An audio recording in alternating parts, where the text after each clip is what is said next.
Coming to you from Annapolis, Maryland, home of the U.S. Naval Academy, the sailing capital of the world, home of the world's largest crab feast, and 4 signers of the Declaration of Independence. This is the On Annapolis Daily News Brief, a daily roundup of local news that you can use, including local sports, local events, local opinion, and local weather from DMV Weather. Now here's your host, publisher of On Annapolis, John Frenaye. Good morning, this is John Frenaye. It is Tuesday, September 9th, primary day in the city of Annapolis, Maryland. Some Anne Arundel County residents got a little bit of a scare yesterday morning when there was a warning sent out by the emergency alert system telling them to shelter in place. Residents of Glen Burnie and Brooklyn Park were warned about an incident that had happened up in Baltimore City. Apparently, chlorosulfonic acid had leaked through a valve in the Solvay Industries plant in the 3400 block of Fairfield Road in Baltimore City when the acid was being transferred from a tanker to a trailer. The city's Department of Emergency Management sent out a tweet asking residents to shelter in place, and it included zip codes in Anne Arundel County as well. By 1:30 p.m., Baltimore City had given the all clear, and it is unknown if there were any injuries. If you're traveling Route 50 over the Severn River, please bring a little bit more patience with you over the next 8 months, as the State Highway Administration is beginning a $22.8 million project that will add a 7th lane to the Severn River Bridge. The SHA began work on the project last night at 7 p.m., with lane closures beginning at 7 p.m. and additional ones at 11 p.m. That will happen again this evening, and on Wednesday and Thursday it's going to happen on the westbound lanes. If everything goes to plan over the winter, they will have the 7th lane added to the bridge by Memorial Day weekend. The bridge is narrow to start with. Please use extra caution. With a simple Facebook post last night, an icon in Annapolis is changing. Let me just read it to you. Hello, everyone. This is a new day in our lives. Beth and I decided to make a big change in our life. After 52 years of working in my family business, I thought it would be a good time to make a change in our life. I've worked every weekend over the last 52 years and most days during the week. It's now time to spend time with my beautiful wife, Beth, and get to see my children, Lauren, Scott, Mandy, and Jerry. Today, there is a new owner of Chicken Ruth's Deli, Keith Jones. He's a very talented man and has been a good customer of Chicken Ruth's for years. He wants to keep everything the same. If it works, don't fix it. He will be keeping all the traditions in service the same. It has truly been living the American dream, running our family business and meeting all of our friends over the years. We have enjoyed watching over 5 generations of families grow up. Beth and I will still be around. We know you will love meeting and getting to know Keith. Beth will be busy with her real estate career, and I will be busy playing in my garage, restoring antique cars, model trains, and making music boxes. Thanks for the friendship over the years. And that was the message that Ted Levitt left on his Facebook page announcing the sale of Chicken Ruth's Deli in Annapolis. An icon changes hands. Ted, Beth, Chick, Ruth, thank you for the memories. It is primary day in Annapolis City, so make sure if you are a registered Republican or a Democrat, get out there and vote for your candidate of choice. This primary has not been without glitches and shenanigans. Yesterday, the Annapolis Republican Central Committee had sent out a flyer to Democrats in Wards 1 and 7, taking aim at Rob Savage in Ward 7 and Ellie Tierney in Ward 1. The Republican candidates in those 2 wards were unaware of the flyers. The polls are now open, and they will stay open until 8 p.m. If you are in line by 8 p.m., you can cast your ballot. Despite an article in the Capital newspaper yesterday, you do not need your identification to vote. Maryland does not require identification to cast a vote. If you had registered by mail without providing proper identification initially, you may be asked for an identification, but typically you should not be asked for identification. There is a lot of confusion as to where to vote. Typically during an election year, we would vote in schools, which would be closed for the election day and the primary.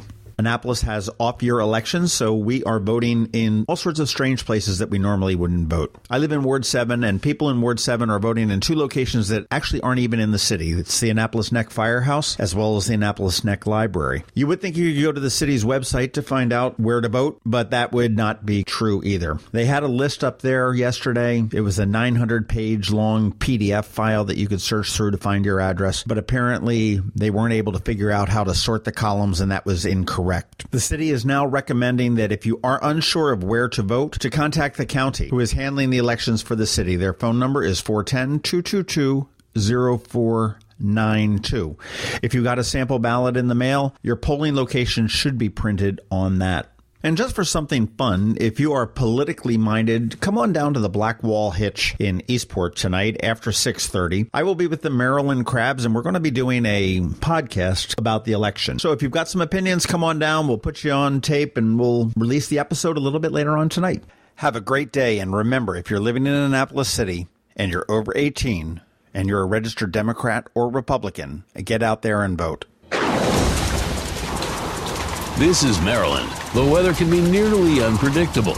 We've got George Young from DMV Weather in Annapolis to sort it all out.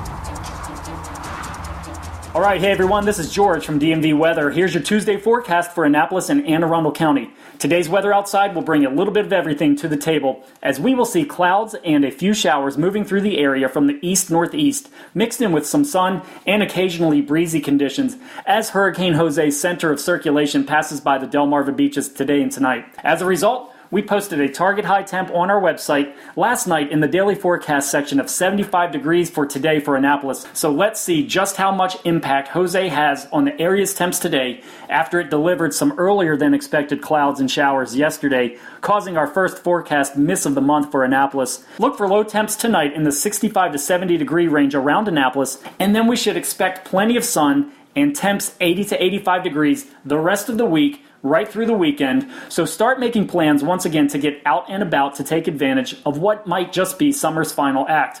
Okay, back out to the tropics. As discussed, Jose will be passing our beaches to the east today and tonight, and from there we'll take a path north and then northeast into the Atlantic, where we don't think it will pose any further threat, but we will continue to monitor its progress. Now for Hurricane Maria in the Caribbean. Maria did what we thought yesterday and rapidly intensified to a Category 5 status storm that is now poised to move near or directly over places such as St. Croix in the U.S. Virgin Islands and Puerto Rico and possibly even Dominican Republic. What does this storm mean for the Annapolis area?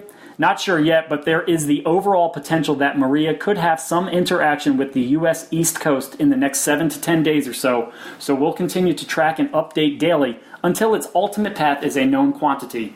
Okay, that's it for us today. Be sure to download our free app by searching for DC MDVA Weather in your app store, and also be sure to follow us 24/7, 365 on our website at dmvweather.com or on social media via Twitter or Facebook. This is George Young of DMV Weather with your Annapolis forecast. Whatever the weather out there, have fun and be safe.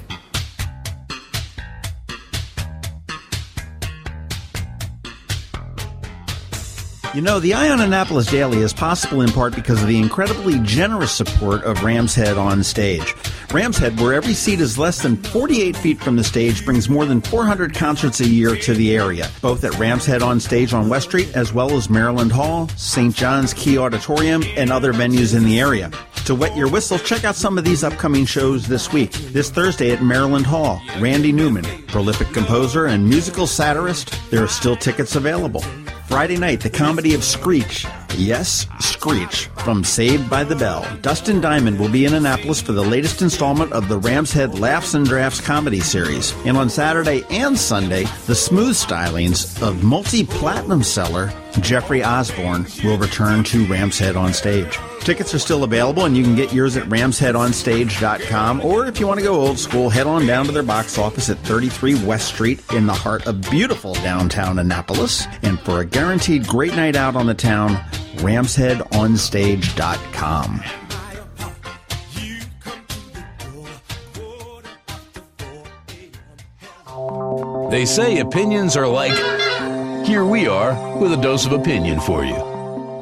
It seems you can't do anything without offending somebody these days. I point to a letter in this morning's Capital newspaper from a Catherine Nash White of Annapolis, who is absolutely in a tizzy because of mayoral candidate Mike Panellides' campaign signs. He has a tagline that says, "Protecting our quality of life," and apparently those 5 words are incredibly offensive to Miss White. And she says, in this post-Charlottesville world, we are more aware of these little permissions of racism and classism scattered across our landscape and vernacular. I'm not sure that protecting our quality of life is really permission to be racist. I'm not sure it's permission to be classist. She goes on to continue about how saying "our" is a reference to the upper and middle class, primarily white Americans. I'm not sure where she's reading this into this either. I don't think the mayor and his campaign staff said, hey, let's see if we can sneak one by the voters. Our. Perhaps it's referring to the citizens of Annapolis. Perhaps it's referring to the citizens of the state of Maryland. Perhaps the United States of America or even the world. Catherine Nash, there's so much more to be upset about. And in the words of Sergeant Hulka, lighten up, Francis.